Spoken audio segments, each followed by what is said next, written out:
Welcome, my YouTube crew. I want you to do the big three before we get started. And also, you can share these videos. If you watch them, you can also share them. Leave comments below.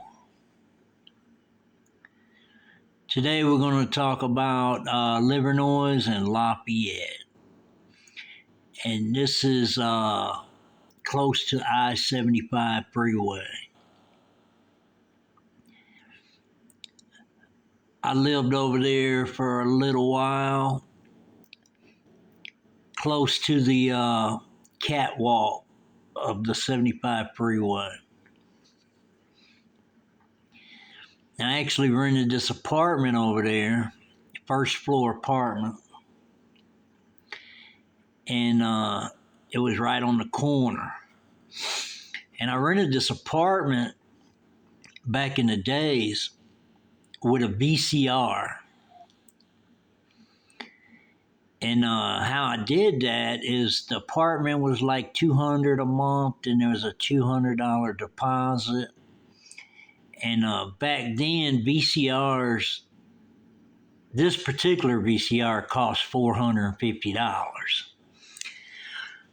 But back then, VCRs when they first came out, they was going different prices, $400, $700, $1,200. That's how expensive they was when they first came out. And a lot of people got them to watch movies and stuff like that at their house. But anyways, I seen this apartment for rent and I wanted it. And I went and talked to the owner, and he was located over on 4th Street. He had like a resale shop over there, you know. And I went and talked to him, and I was like, hey, I'd like to get this apartment, but I ain't going to have the cash money till later, but I would like to see if you would take a VCR to cover the first month's rent and the deposit. And then he was like, well, let me see it. And I showed it to him. And he said, yeah, I'll do that, you know. Because back then, VCRs was, real expensive. And there was a hot item back in the day. Nowadays, you can get a VCR for like $5 at a garage sale or something. So it's amazing how things change and over time. How once one thing was very expensive becomes cheap, at a garage sale for like $5, $5 to $10 or whatever. So it's just weird how that goes. And that's like with everything. Most of the time when they first come out with something and it's real expensive, years down the road you'll be finding it in a yard sale or a garage sale for $5 or $10, So, but that's how I got that apartment with the VCR. And while I was living over there, I had a 80 model Chevette. And one day I had parked, I couldn't park exactly in front of my apartment, so I parked like halfway down the block where there was an empty parking place.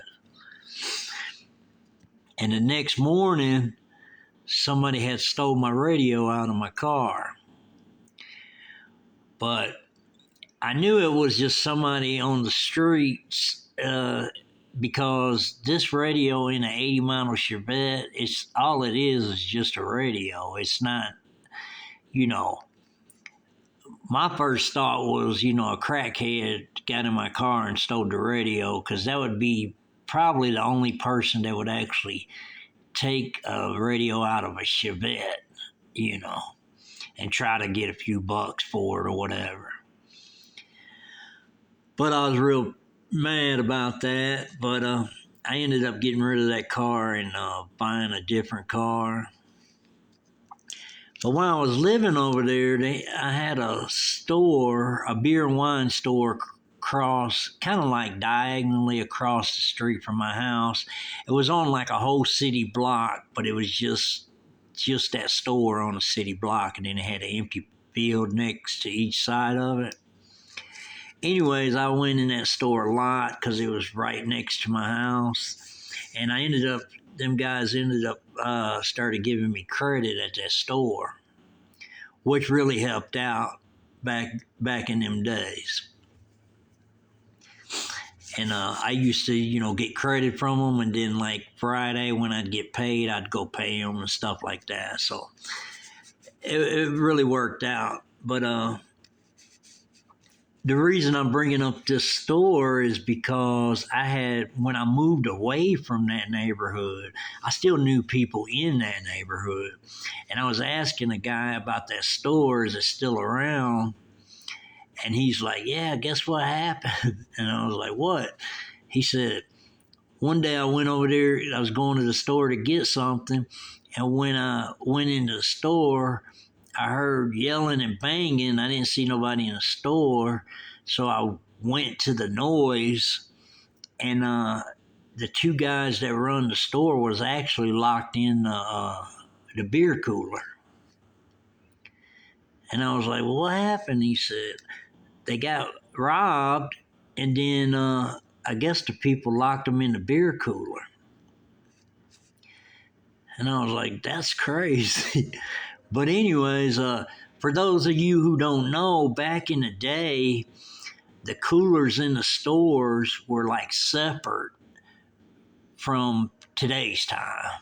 Today's time, the cooler, you can go in the cooler of the store, and it's actually where all the stock is, like all your sodas and your beer and all that. It's right there. So if they had a cooler like that back in the day, they would have been able to crawl through move the stuff and crawl through the cooler and get out. But back then, them coolers were separate, and they had a handle where you could open the door, but on the other side it had another handle, and it had like a hole in it where you could actually put a padlock on it. So obviously the people put something down in that hole where they couldn't open it from the inside or whatever. So it's a good thing that dude had went to the store and got them guys out and all that, because that, who knows, they might have froze to death if nobody would have found them. But anyways, he was telling me that, and I thought that was real crazy. And because them guys were good guys, and I'm sure I'm not the only person they helped out in the neighborhood, because a lot of times back then, it was the ideal thing, if you wanted to do it, to give somebody credit that you knew had a job and all that, because you would sell more product by doing that. But if you wouldn't give no credit to nobody, you still sell product, but it wouldn't be as good, So a lot of places did that. If they liked you and they knew you had a job and knew you had some way of paying the bill, they would do that. And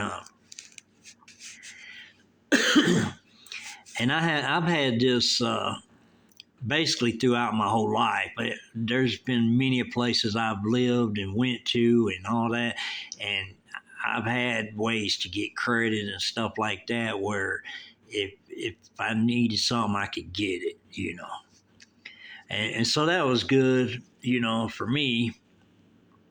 But anyways, I just wanted to bring that up because that was one incident that happened in the neighborhood, but it happened after I had moved out of the neighborhood. But still, I thought that was crazy. It wasn't unheard of by no means, but I just was asking the dude, was that store still around or whatever, and he was telling me what happened. I thought that was something else, because a lot of stuff went on in the city. And I remember one time there was somebody was crossing the street and they got hit by a car. And people called the ambulance, the EMS, but they didn't go to try to help. And there was one guy that was there, and he was like, "Wonder why nobody's going over there to help." And this is Detroit 101. This is like educational. In Detroit, if somebody got hurt like that, and you had actually went to help, and this person that got hit by a car, the car kept going, so they were just there, you know. But in Detroit at this time, if you went to try to help and then say their family members or whatever seen you over there with them and seen them laying on the ground, automatically they're going to think you did something to them. So that was the whole purpose of people not trying to intervene and try to help. You know, sounds kind of crazy, but that's a lot of times that went down. Now they would call an ambulance and, you know, call you some help, but they wouldn't mess with you because it could end up being an altercation or something like that, or somebody could see it after the fact and think, you know, you done something to them or whatever. So that's the purpose of that. So once that was explained to the guy, then he understood, you know. But sometimes some people don't realize what's going on until you explain what the situation is, you know. Then there was a time I was walking with a girlfriend of mine. She come to my place, knocked on the door, asked me would I walk her to the gas station because she was going to get cigarettes for her mother. And I was like, yeah. And I walked her down to the gas station. And after we got out of the gas station, came out, and there was this dude parked on the side of the road, and he was hollering at me. And I said, what's up? I thought he wanted a cigarette or something. He said, come here, I got something to show you. So he opens his trunk, and he's got a VCR in a box, brand new, in his trunk. Now, I'm hip to the street games, so what he was trying to do wouldn't work on me, but it might have worked on somebody else. But anyways, he said, I got this brand new VCR, and all I'm asking is $40 for. And at this time, the VCRs were, you know, 400 and up. And I said, man, I had the money, but I said, man, I really ain't got the money for that. I'd like to have it, but I ain't got the money for it. And he was like, all right, I'll check you out later. And then he closes his trunk. And then me and her take off walking. But she didn't go over there with me to the car. And she was asking me, she was like, hey, what was that dude talking to you about? And I said, he had a brand new VCR in a box in his trunk, and he was trying to sell it to me. She was like, why didn't you buy it? And I said, cause there really wasn't a VCR in the box. Back in those days, people would do things like that with TVs, VCRs, whatever. Like if they bought something new, they would save the box. Then they would put weight in it, like a brick or whatever that would feel like it weighs enough of whatever items in the box. And they would put like weight in there, and they would tape it back shut and stuff. And then people would think that they was actually getting a real good deal. And then sometimes they would sell it and then be gone, and they didn't even live in that neighborhood, so you wouldn't see them anymore, you know. And that was just a scam people were doing back in the day, in the 80s, basically. And you know, it was a good hustle if you could do it and get away with it. But really, it was not good for you to try it on everybody, because a lot of people was up on the game, you know. And but I'm sure he had sold that VCR to somebody, because you got to think if VCRs were 400 and up at the time, and this dude had one for 40 in a box, somebody's really going to jump on it. And then when they get it home and open it up and find out there's only a brick in it, you know, or a couple bricks in it, they're going to be real upset. But then it's too late because they just got burnt, you know. And I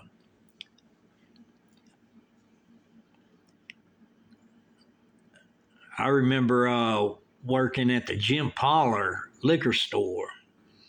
And a lot of times we had to organize the cooler, the beer cooler, and get it ready for, you know, new shipment to come. And so, you know, I'd be straightening it up, cleaning it up. And I always be finding empty beer bottles and stuff like that in the cooler. And this is like when I had first started working over there. So obviously, whoever was working there before used to go in the cooler and drink beers and stuff, and just instead of getting rid of the empty bottle, they would just hide it inside the cooler. So I would find the bottles and stuff like that and just throw them away when I'd fix the cooler and all that. But I used to laugh about it because I was like, you know, somebody working here plus they're drinking too, and obviously when they go home they're already you know, pretty high. So I thought that was funny. They used to drink on the job, you know. Then there was one time I was partying at this lady's house. I knew her really well, and we had quite a few people over, and some of my friends, some of her friends, and all that. Anyway, she hooks up with one of my friends, and this is way before I knew he was smoking crack, and but anyway, she, as the night progressed and everybody's partying and stuff, then a lot of people go home, and he ends up staying. Well, they end up hooking up, but I don't really know. I'm doing my own thing, so I'm not really knowing exactly what's going on with them. I do know he stayed though, and the next day he must have got up early and left, or in the middle of the night and left, or whatever. But the next day, and me and her are good friends, so we're drinking coffee the next day, and she's telling me, you know, that one of my friends stayed with her that night, but she also told me that he turned her on to crack, and they were smoking crack. And I was real pissed about this because I was like, for one, I didn't know he did it, and then for another, I told her that, you know, she don't need to be doing that because that's a downhill spiral, you know. And what the deal was is she had all her rent money together, and then she was like, she really wanted to get some more of that crack. But she said, I'm trying to fight it. And she said, I want you to work with me on it. And I was like, what am I supposed to do? I said, you should have never even did this shit, you know. And she said, well, right now I'm real thirsty. And she done had a cup of coffee. She said, give me a glass of water. And then I got her a glass of water. And then she was like, give me some Kool-Aid. You know, and she was just real thirsty. And I said, girl, you messed up, you know. And she said, no, I'm going to get past it. I'm going to get past it. And she was telling me that she almost spent her rent money on crack that night because him and her were smoking, and she was almost going to spend her rent money, but she kept telling herself she needed to pay her rent. So that was good. So she was actually like strong-minded, And she actually got past that, and she didn't become a crackhead or nothing, but it was real hard for her. And when she told me she wanted me to work with her on it, I was like, "What are you talking about?" She was like, "Just when I need something to drink, just give me something to drink," and work with her like that. So I was getting her, water, coffee, Kool-Aid, all this other stuff, and then finally she was okay, in about the middle of the day or about 2 o'clock, something like that. And then I told her, I said, don't ever do that shit again because that, you could get addicted to that and then you won't have a place to live. You'll be on the street and it just gets worse and worse as you go. So from then on out, she never did it, as far as I know. And, but that was just part of the situation. And, it was just real crazy that had happened, you know. But that's how it happens most of the time. Somebody's just actually doing it, turn somebody on to it, and then most of the time they get addicted and stuff like that. And then they, it's hard for them to even get off of it. So back in them days, that was a real bad thing that people used to get addicted to and stuff like that. But people just got to stay away from them hard drugs because it ain't no joke. It'll take you down through there. Next thing you know, you won't have nothing. So that's just the way that goes. I remember there was in the neighborhood, there's a lot of teenage girls, and we was teenagers too, at the time. But there was these girls, and there was a couple guys rolled by, and they was asking these two girls, did they want to go with them? And they was like, yeah, yeah, and they was like, y'all want to go with us to smoke one or whatever, And they was like, yeah, yeah. And then we was telling them, y'all better not get in the car with them people. Y'all don't even know them. It was just two dudes. Anyways, they get in the car and they, riding with them. They go, they pass us a couple times just coming back up and down the block. And then they go away for a little while and we don't see them. And then later they pull back up and the girls get out and one girl's crying. And then we're like, what happened? And the other girl said, they said they had some mescaline or something and they gave it to her. And then I guess she just started tripping out or whatever. So whether it been mescaline or something else, who knows? You know what I mean? But anyways, there was an older lady that lived in the back apartments of this building we used to hang out at.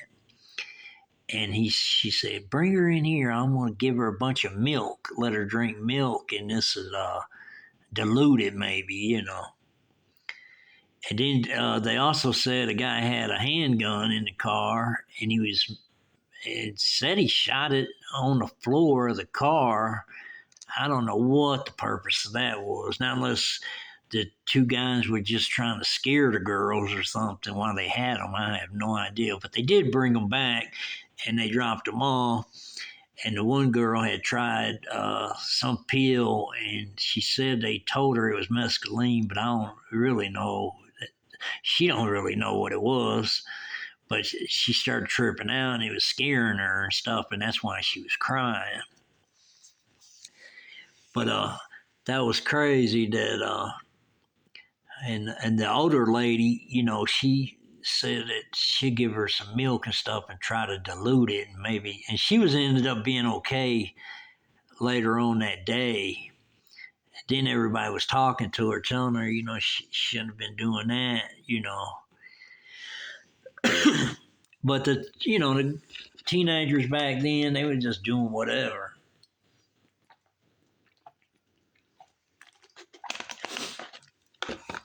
and trying new things and stuff like that.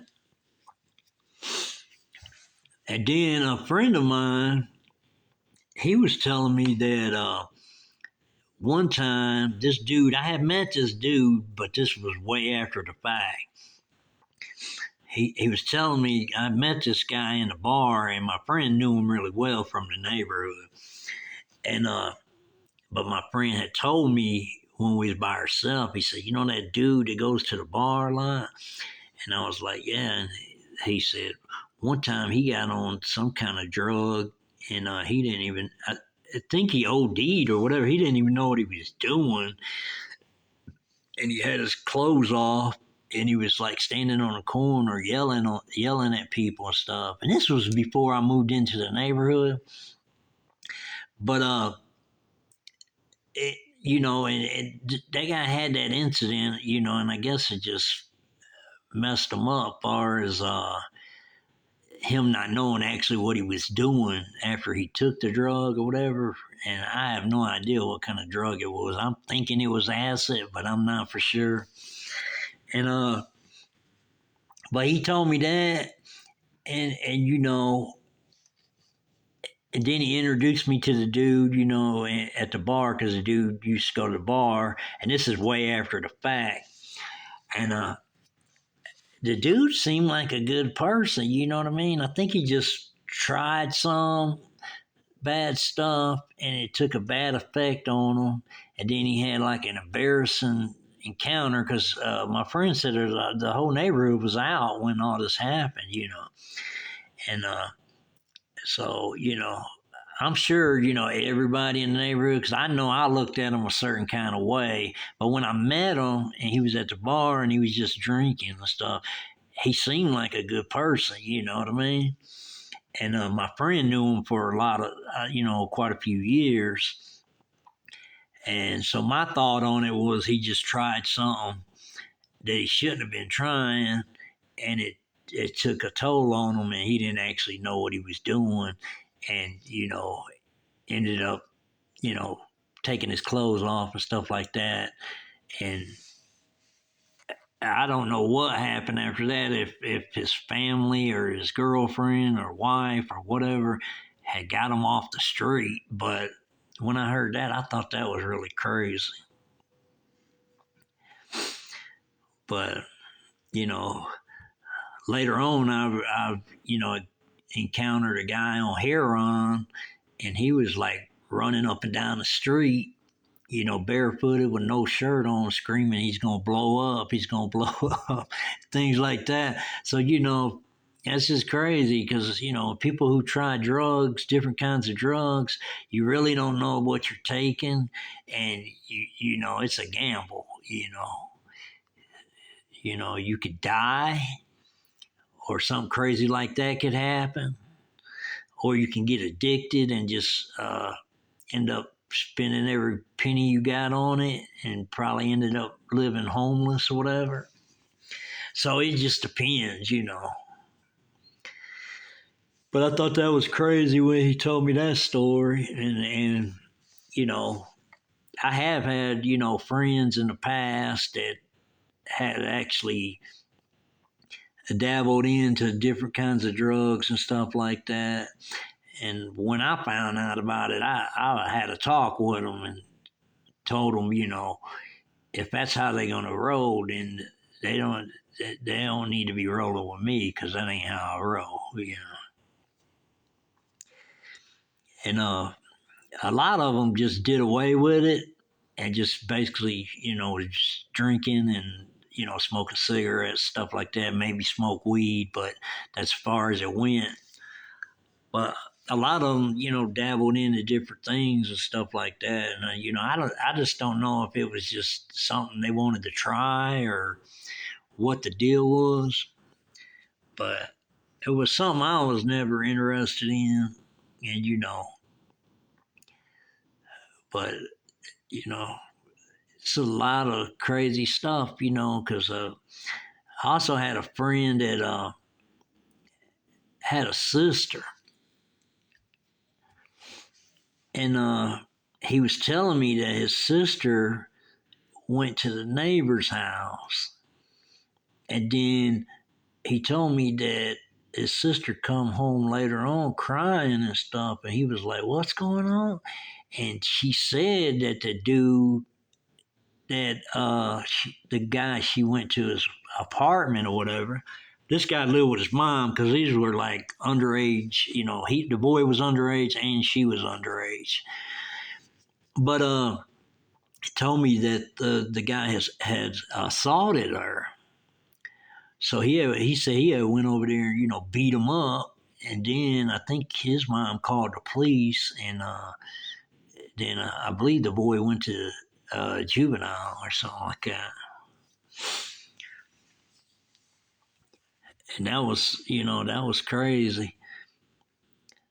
And one time this dude was working on his car over by Casey Fence Company, and he's working on his car, and this kid on the street uh, made a caught himself making a pipe bomb, and then he said he was under the car. I think he was like fixing a starter or something like that, or fixing a muffler or something. I'm not for sure what he was fixing, but he said he was under the car, and you know all the people were out on the street, and he was banging on this.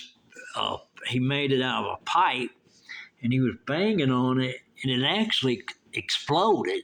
You know, so they ended up. The police ended up coming. The bomb squad ended up coming. Ambulance ended up coming, and nobody got hurt, but that guy went to jail. You know, and there was a guy telling me about that, and I was like, man, that's crazy. I said, you lucky he wasn't too close to you, you know, because you under that car, they ain't no telling what might have happened, you know. But I think that was just a dude in that neighborhood that was just trying to experiment on making a pipe bomb, uh, and then it actually blew up, you know. But that dude didn't really know. I don't think he really knew how serious that was, because I'm sure that'll stay on his record for the rest of his life. And he went to jail for it too, so that's crazy. One time, my kids' grandfather, he was telling me that him and his wife, they had moved back